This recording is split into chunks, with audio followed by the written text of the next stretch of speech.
還望妹妹不要嫌棄。那妹妹就收下了。姐姐，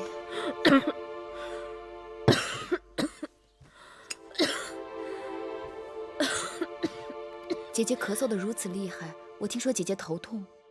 头痛是天底下最治不好的病，若尋不到起因，就很難除根。妹妹猜疑，姐姐的頭痛或許與那咳嗽有關。這是一小壇子崖蜜，產於五都山谷的峻峭懸崖上，人人都言它可治療風濕關節痛，卻不知它對咳嗽有奇效。姐姐不妨試試。難得妹妹如此體貼，姐姐領情了。還有一事，姐姐一直牽掛於心。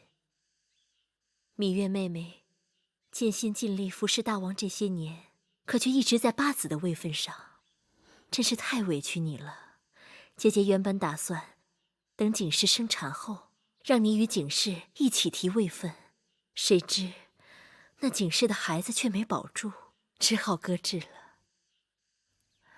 姐姐一直也猶疑，大王有10幾個公子公主，還有嬪妃若干，個個都不是好相與的。姐姐不用說了，妹妹不在意位分之事。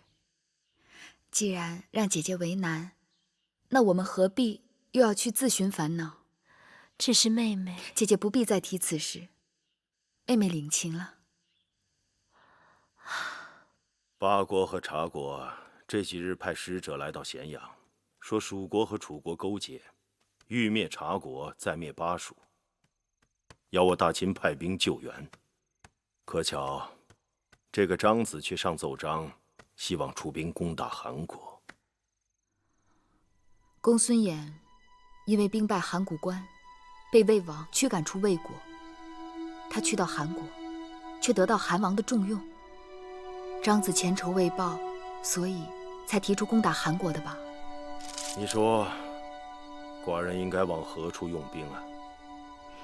大王不該問我，婦人不敢整。那就說點你們婦人能說的事。聽說王後要給你提位分，你竟然一口回絕。姐姐賢淑，病着還在為羋月着想。你真的一點都不在乎宮中的位分嗎？大王想要我在乎嗎？來，捶這裡。是。用力一點啊！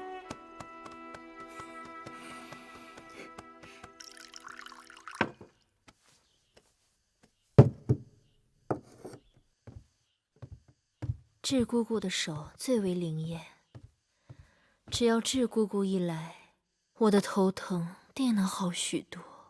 王後是用心太過，若能釋掉心頭重負，頭疼該會不治而癒。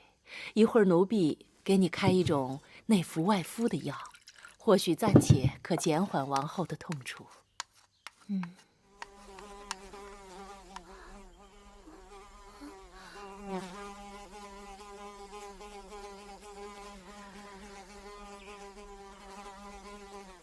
什麼聲音？這般煩人！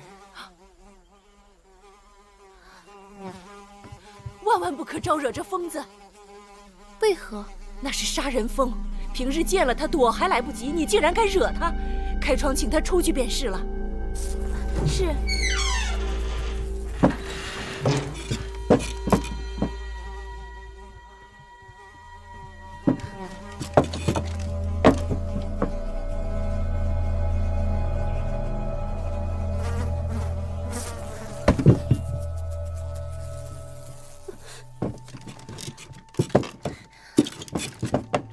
这是在說笑吧？